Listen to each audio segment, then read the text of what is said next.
बिस्मिल्लाहिर्रहमानिर्रहीम। अस्सलाम वालेकुम student, my name is Asadur Rahman and we are studying about the chapter number 8 that is chemical reactivity. हमने इस चैप्टर के लास्ट लेक्चर में मेटल की फ़िज़िकल प्रॉपर्टीज़ को अच्छे तरीके से स्टडी किया। आज हम मेटल की केमिकल प्रॉपर्टीज़ को अच्छे तरीके से क्या करेंगे, स्टडी करेंगे। अब ये जो हमारे पास मेटल की केमिकल प्रॉपर्टीज़ हैं, ये बोर्ड में शॉर्ट क्वेश्चन के तौर पर भी आ चुका है और ये बोर्ड में लॉन्ग क्वेश्चन के तौर पर भी आ चुका है। ठीक है, तो चलिए स्टार्ट करते हैं। तो हमारे पास टॉपिक का नाम है केमिकल प्रॉपर्टीज़ ऑफ मेटल, कि मेटल की जो केमिकल प्रॉपर्टीज़ हैं वो कौन कौन सी हैं, हम उस बात को स्टडी करते हैं। तो फर्स्ट हमारे पास जो केमिकल प्रॉपर्टीज़ है वो ये है कि फॉर्मेशन ऑफ केटाइन। अब केटाइन क्या होते हैं? Positive ion. तो आपने डेफिनेशन यूँ पढ़ी थी चैप्टर 1 में कि एन एटम और group of atom that carry positive charge. जब भी किसी एक एटम पे या एक से ज़्यादा एटम के ग्रुप के ऊपर हमें पॉजिटिव चार्ज नज़र आता है तो हम उसे नाम देते हैं पॉजिटिव आयन, या हम उसे नाम क्या देते हैं, केटाइन। तो अब यहाँ पर हमारे पास पहला पॉइंट है कि आपके मेटल जो है वो केटाइन की फॉर्मेशन करते हैं। तो कैसे करते हैं, अब उसकी तरफ आते हैं। तो आपने डेफिनेशन में ये बात अच्छे तरीके से समझी थी। आपने कहा था कि मेटल वो एलिमेंट होते हैं जो आसानी से इलेक्ट्रॉन को क्या करते हैं, लूज। तो मेटल्स इजीली लूज इलेक्ट्रॉन। तो जब मेटल आसानी से इलेक्ट्रॉन लूज करेंगे तो लूज करने के बाद उनमें चार्ज कौन सा आएगा, पॉजिटिव। और जब पॉजिटिव आएगा तो हम उसे नाम क्या देंगे, पॉजिटिव आयन। तो मेटल आसानी से इलेक्ट्रॉन लूज करके पॉजिटिव आयन की क्या करते हैं, फॉर्मेशन करते हैं। तो metal easily loose electron and form positive ion. तो वो पॉजिटिव आयन बनाते हैं, केटाइन बनाते हैं। यहाँ तक बात समझ आ गई? ले जी, अब हम इसको समझने के लिए एक एग्जांपल लेते हैं। अब यहाँ पर मैंने यहाँ पर एक एलिमेंट लिया, डेट इज सोडियम। अब सोडियम ग्रुप 1 से ताल्लुक रखता है और ग्रुप 1 के एलिमेंट को नाम क्या देते हैं, अल्कली मेटल। अब ग्रुप 1 में अगर हम बात करें तो हाइड्रोजन के अलावा जितने भी एलिमेंट है उसको नाम क्या देते हैं, अल्कली मेटल। अब देखिए यहाँ पर मेटल का लफ्ज़ इस्तेमाल किया, इसका मतलब आपका सोडियम हमारे पास क्या है, हमारे पास है मेटल है। अब सोडियम मेटल है तो अब ये हम देखते हैं क्या ये इलेक्ट्रॉन को लूज करता है और लूज करने के बाद पॉजिटिव आयन बनाता है। तो कैसे बनाता है, अब इसकी मदद से हम पहले पॉइंट को समझने की कोशिश करेंगे। अब सोडियम का एटॉमिक नंबर होता है 11। एटॉमिक नंबर 11 है तो इसमें प्रोटॉन भी 11 होंगे। और जब ये न्यूट्रल होता है तो इसमें जितने प्रोटॉन होंगे उतने इलेक्ट्रॉन होंगे। तो प्रोटॉन 11 है तो इलेक्ट्रॉन भी क्या होंगे, 11। तो अभी सोडियम पे चार्ज क्यों नहीं है, क्योंकि इसमें जितने पॉजिटिव उतने नेगेटिव हैं एक दूसरे के इफेक्ट को कैंसिल करेंगे, इस वजह से सोडियम के ऊपर कोई चार्ज नहीं है। ठीक है, चलिए नेक्स्ट चलते हैं। अब ये प्रोटॉन तो आगे न्यूक्लियस में, अब इलेक्ट्रॉन न्यूक्लियस के गिर्द रिवॉल्व करते हैं। अब इन 11 इलेक्ट्रॉन को अरेंज करना है। तो अब देखिए पहले शेल में तो आगे 2 इलेक्ट्रॉन, ठीक हो गया। अब मैक्सिमम पहले शेल में मैक्सिमम कितने आते हैं, 2।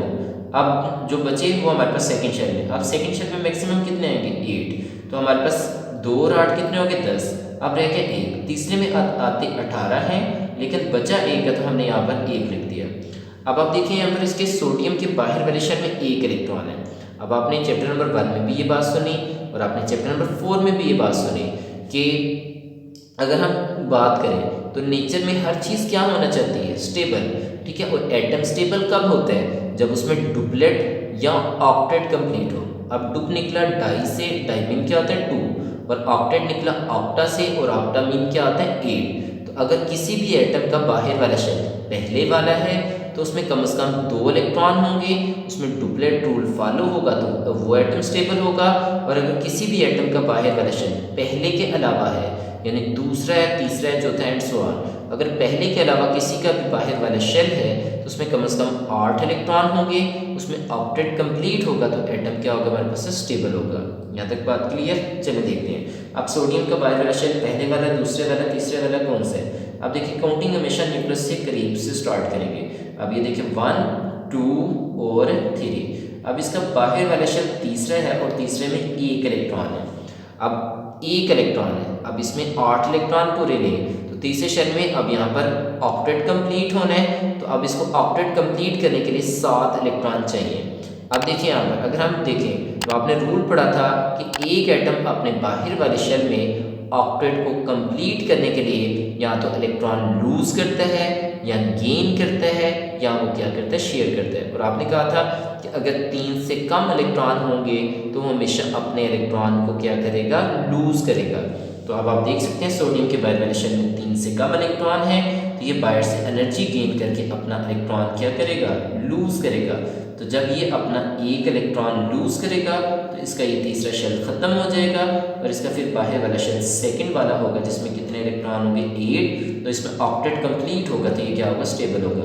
तो अब इसने जब एक इलेक्ट्रॉन लूज किया तो इलेक्ट्रॉन रहेगा 10, प्रोटॉन 11, प्लस माइनस माइनस 11 में से 10 निकालें तो क्या था 1, और बड़ी रकम के साथ क्या है, साइन क्या, +1 का। तो अब प्लस का साइन है तो प्लस, तो हमारे पास साइन जिसके ऊपर सोडियम जब एक इलेक्ट्रॉन लूज करेगा तो उस पर पॉजिटिव चार्ज आएगा। तो पॉजिटिव 1 चार्ज क्यों आएगा, उसकी रीज़न क्या है, क्योंकि जब वो एक इलेक्ट्रॉन को लूज करते हैं तो इलेक्ट्रॉन के लूज करने के बाद उसमें इलेक्ट्रॉन की कमी हो जाती है और इलेक्ट्रॉन की कमी की वजह से उसके ऊपर चार्ज क्या है, +1। तो अब आपने देखा कि सोडियम ने अपना इलेक्ट्रॉन लूज किया और लूज करने के बाद सोडियम के ऊपर +1 चार्ज आ गया। तो जब इसके ऊपर पॉजिटिव चार्ज आ गया तो फिर हम इसे नाम क्या देंगे, केटाइन। तो आपके मेटल आसानी से इलेक्ट्रॉन को लूज करके वहाँ पर पॉजिटिव आयन की क्या करते हैं, फॉर्मेशन करते हैं, क्योंकि इनका साइज बड़ा होता है और इसमें इनर शेल की तादाद ज़्यादा होने की वजह से और इनका साइज बड़ा होने की वजह से जब ये आसानी से इलेक्ट्रॉन लूज करेंगे तो लूज करने के बाद ये पॉजिटिव आयन क्या करेंगे, बनाएंगे। तो पहली प्रॉपर्टीज आपको समझ आ गई कि मेटल आसानी से अपने इलेक्ट्रॉन लूज करके क्या बनाते हैं, हमारे पास है पॉजिटिव आयन। तो metal easily loose electron and form positive ion. चलिए नेक्स्ट चलते हैं। अब हमारे पास सेकंड केमिकल प्रॉपर्टीज क्या हमारे पास है, फॉर्मेशन ऑफ बेसिक ऑक्साइड। अब यहाँ पर मेटल जो है वो हमारे पास बेसिक ऑक्साइड बनाते हैं। अब हम देखेंगे कि बेसिक ऑक्साइड कैसे बनाते हैं। तो पहले हम बेसिक ऑक्साइड को समझने से पहले सिंपल समझते हैं कि ऑक्साइड बनाते हैं तो मेटल कैसे बनाते हैं उसकी तरफ आते हैं।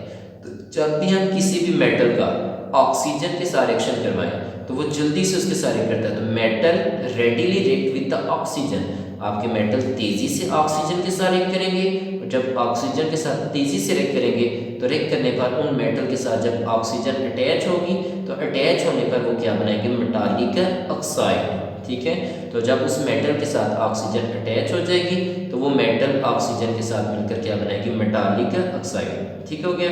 जब भी कोई भी मेटल ऑक्सीजन के साथ रिएक्ट करेगा तो दे फॉर्म मेटालिक ऑक्साइड। चलो पहले इतनी बात को समझते हैं। नहीं जी, मैंने सोडियम लिया, इट इज़ अल्कली मेटल। ठीक है, ये मैंने मेटल लिया, जब मैं इसका ऑक्सीजन के साथ रिएक्शन करवाता हूँ रूम टेम्परेचर के ऊपर जब करवाता हूँ तो आपका सोडियम ऑक्सीजन के साथ मिलकर क्या बनाता है, सोडियम ऑक्साइड। अब देखिए मेटल कौन सी थी, सोडियम, तो अगर मेरे पास ऑक्सीजन है तो सोडियम ऑक्साइड। तो आपने जब बैलेंस किया तो हमें पता लगा कि 4 सोडियम एक ऑक्सीजन के मॉलिक्यूल के साथ रिएक्ट करके 2 सोडियम ऑक्साइड क्या बनाता है, हमारे पास कंपाउंड बनाता है। यहाँ तक क्लियर। आगे नेक्स्ट चलते हैं। अब मैंने एक और मेटल ली, डेट इज जिंक। जब जिंक को भी ऑक्सीजन के साथ रिएक्ट करवाया तो रिएक्ट करने पर इसने क्या बनाया, जिंक ऑक्साइड। तो जब भी कोई भी मेटल ऑक्सीजन के साथ रिएक्ट करेगी तो दे फॉर्म मेटालिक ऑक्साइड, उसके साथ ऑक्सीजन अटैच होगी और अटैच होने पर वो उसकी क्या बनाएगी, ऑक्साइड बनाएगी। यहाँ तक तो बात समझ आ गई। चलिए नेक्स्ट चलते हैं। अब ऑक्साइड तो समझ आ गई कि उन मेटल के साथ ऑक्सीजन जुड़ेगी और जुड़ने पर वो क्या बनेगी, ऑक्साइड। अब उससे पहले क्या लिखा हुआ, बेसिक। अब बेसिक से मुराद क्या है, अब आपने 8th क्लास में एसिड और बेस वाला चैप्टर पढ़ा है। ठीक है, तो अब आपने पढ़ा था कि ऐसे सब्सटेंस जो टूटकर H पॉजिटिव दें हम उसे नाम देते हैं एसिड। ठीक है, और जो OH नेगेटिव दें हम उसे नाम क्या देते हैं, बेस। तो अभी आपने एसिड और बेस के एक से ज़्यादा डेफिनेशन पढ़ने भी हैं। ठीक है, तो अब आते हैं यहाँ पर। तो यहाँ पर क्या ये जो मेटल के ऑक्साइड है क्या ये नेचर में एसिडिक होते हैं, क्या ये बेसिक होते हैं, या ये हमारे पास क्या होते हैं, न्यूट्रल होते हैं। अब उसकी तरफ आते हैं।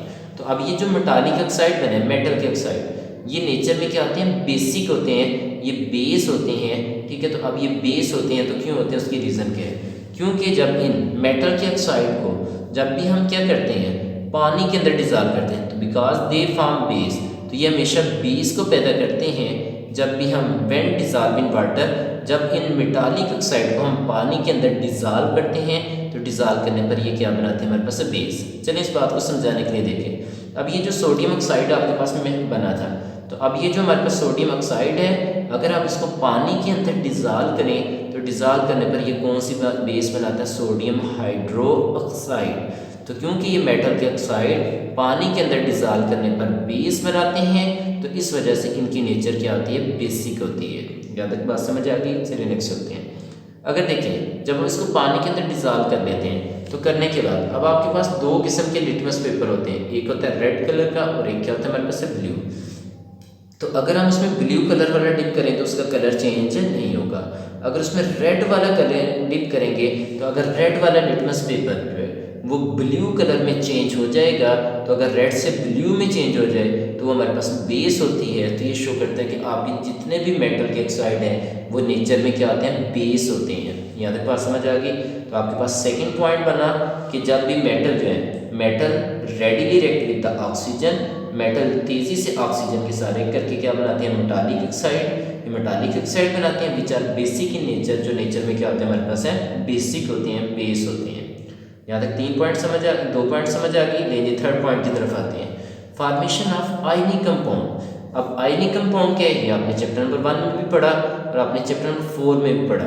अब देखिए आयनिक के अगर हम स्टार्ट पे गौर करें तो क्या लिखा हुआ है, आयन। तो आप देखिए ऐसा कंपाउंड जो मुख्तलिफ किस्म के आयन के मिलने से बनता है उसे नाम क्या देते हैं, आयनिक कंपाउंड। तो अब हम पढ़े मेटल की केमिकल प्रॉपर्टीज। तो मेटल आयनिक कंपाउंड बनाएंगे, आयनिक कंपाउंड को पैदा करेंगे तो कैसे करेंगे, तो जब भी आपके मेटल नॉन मेटल के साथ रिएक्ट करते हैं, तो जब नॉन मेटल के साथ रिएक्ट करेंगे तो रिएक्ट करने पर they usually form ionic compound. तो वो आमतौर पर कौन से कंपाउंड बनाते हैं, आयनिक बनाते हैं।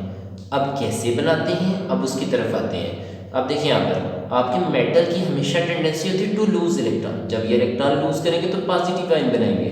जब नॉन मेटल की बात करें तो उनकी टेंडेंसी होती है टू गेन इलेक्ट्रॉन।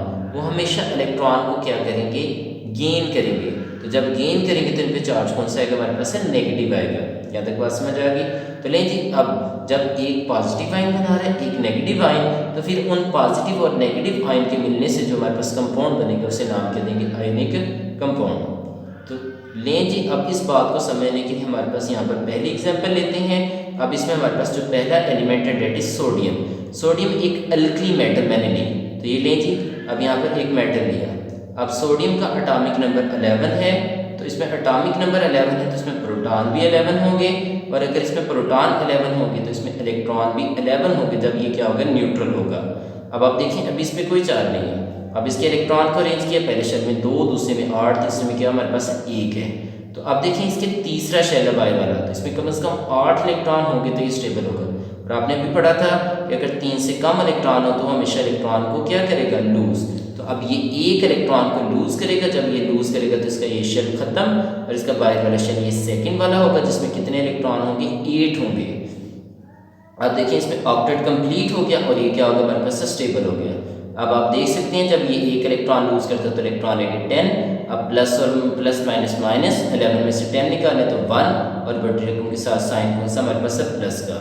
यहाँ तक क्लियर। अब आप देख सकते हैं कि जब वो 1 इलेक्ट्रॉन लूज करता है तो 1 इलेक्ट्रॉन की कमी की वजह से सोडियम के ऊपर चार्ज करेगा +1। तो आपके सोडियम ने 1 इलेक्ट्रॉन लूज किया, और लूज करने के बाद आपका सोडियम एटम किस में कन्वर्ट हो गया, सोडियम आयन में, यानी पॉजिटिव आयन में कन्वर्ट हो गया। ठीक है, नेक्स्ट चलते हैं। अब यहाँ पर हमारे पास एक नॉन मेटल मैंने ली। नॉन मेटल मैंने कौन सी ली, क्लोरीन। क्लोरीन का एटॉमिक नंबर कितना आता है, 17। एटॉमिक नंबर 17 है तो प्रोटॉन भी 17 होंगे, और जब ये न्यूट्रल होगा तो इसमें इलेक्ट्रॉन भी कितने होंगे, 17। इलेक्ट्रॉन को अरेंज किया, पहले शेल में 2, दूसरे में 8, और तीसरे में कितना आ गया, 7।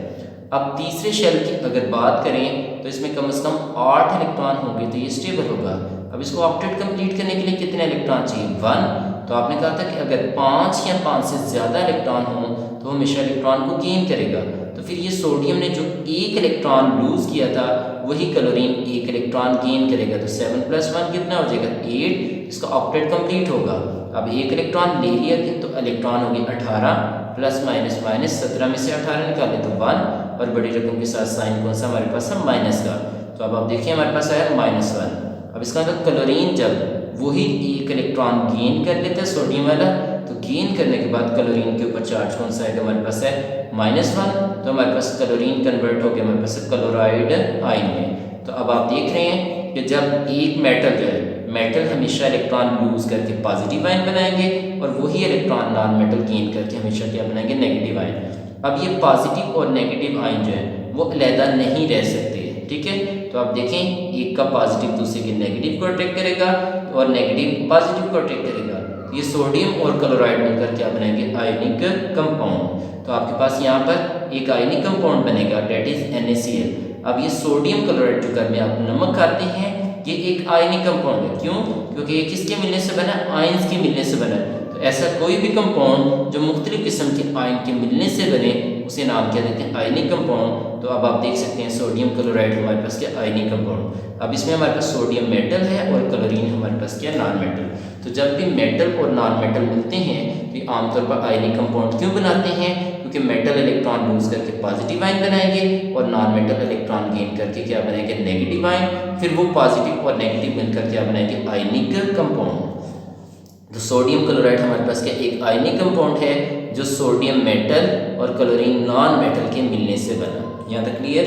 तो लीजिए आपके पास थर्ड प्रॉपर्टीज होगी कि जब भी मेटल नॉन मेटल के साथ मिलेंगे तो they form ionic compound. Last वाली हमारे पास केमिकल प्रॉपर्टीज है कि अब अगर हम मेटल की बात करें तो इनके दरमियान जो बॉन्ड पाया जाता है वो किस किस्म का बॉन्ड होता है, इनमें जो फोर्स ऑफ अट्रैक्शन होती है वो किस किस्म की होती है, तो दे हैव मेटालिक बॉन्डिंग। इनके अंदर कौन सी बॉन्डिंग पाई जाती है, मेटालिक बॉन्डिंग। अब आप देख सकते हैं कि आपके घरों में जो दरवाजे बने होते हैं क्या वहाँ पर जो लोहे के दरवाजे बने हुए हैं क्या वहाँ पर आयरन का एक एटम है या एक से ज़्यादा है, तो एक से ज़्यादा। एटम तो इतना छोटा पार्टिकल है, इतना छोटा ज़र्रा है कि हमें आम आँख से नज़र नहीं आता। तो वहाँ पर अगर हम बात करें तो इतने ज़्यादा एटम आपस में जुड़े हुए हैं, तो कैसे जुड़े हुए हैं, तो फिर वहाँ पर कोई ना कोई फोर्स ऑफ अट्रैक्शन है जो उनको जोड़े रखी है। तो वो फोर्स ऑफ अट्रैक्शन जो मेटल एटम्स को आपस में जोड़े रखने में क्या कर रही है, मदद कर रही है, उसको नाम क्या दे रहे हैं, मेटालिक बॉन्ड। तो जो मेटल एटम्स के दरमियान फोर्स ऑफ अट्रैक्शन पैदा होती है, जो बॉन्ड बनता है उसको नाम क्या देते हैं, मेटालिक बॉन्ड। तो मेटल के दरमियान दे है मेटालिक बॉन्डिंग, उनके दरमियान क्या पाई जाती है, मेटालिक बॉन्डिंग। तो यहाँ तक आपकी चौथी केमिकल प्रॉपर्टीज होगी। अब आपने यहाँ पर 4 पॉइंट को स्टडी किया, हम इसको जल्दी से देखते हैं, रिवाइज करते हैं। अब आपने देखा कि हमारे पास पहली प्रॉपर्टीज क्या है कि यहाँ पर दे इजीली लूज इलेक्ट्रॉन, वो आसानी से इलेक्ट्रॉन को लूज करेंगे एंड फॉर्म पॉजिटिव आयन या केटाइन, वो और पॉजिटिव आयन को बनाएंगे या केटाइन को बनाएंगे। दूसरा पॉइंट आपने देखा कि दे फॉर्म ऑक्साइड, वो ऑक्साइड बनाते हैं व्हेन रिएक्ट विद ऑक्सीजन, जब वो ऑक्सीजन के साथ रिएक्ट करेंगे तो दे फॉर्म ऑक्साइड, वो ऑक्साइड बनाएंगे। और उन ऑक्साइड की नेचर क्या होती है, हमारे पास सिर्फ बेसिक होती हैं, वो बेस होते हैं। और जब भी वो नॉन मेटल के साथ मिले तो दे फॉर्म आयनिक कंपाउंड, वो आयनिक कंपाउंड बनाते हैं। और लास्ट वाला पॉइंट आपने देखा कि दे हैव मेटालिक बॉन्डिंग, और मेटल के दरमियान जो बॉन्ड पाया जाता है, जो फोर्स ऑफ अट्रैक्शन पाई जाती है, उसे नाम क्या देते हैं, मेटालिक बॉन्डिंग। तो लें जी आपके पास ये केमिकल प्रॉपर्टीज भी कंप्लीट हुई, जो बोर्ड का शॉर्ट क्वेश्चन भी है और बोर्ड का लॉन्ग क्वेश्चन भी है, और ये बोर्ड में पहले आ भी चुका है। तो यहाँ तक देख लें, इसमें कोई आपका मसला है तो आप पूछ सकते हैं।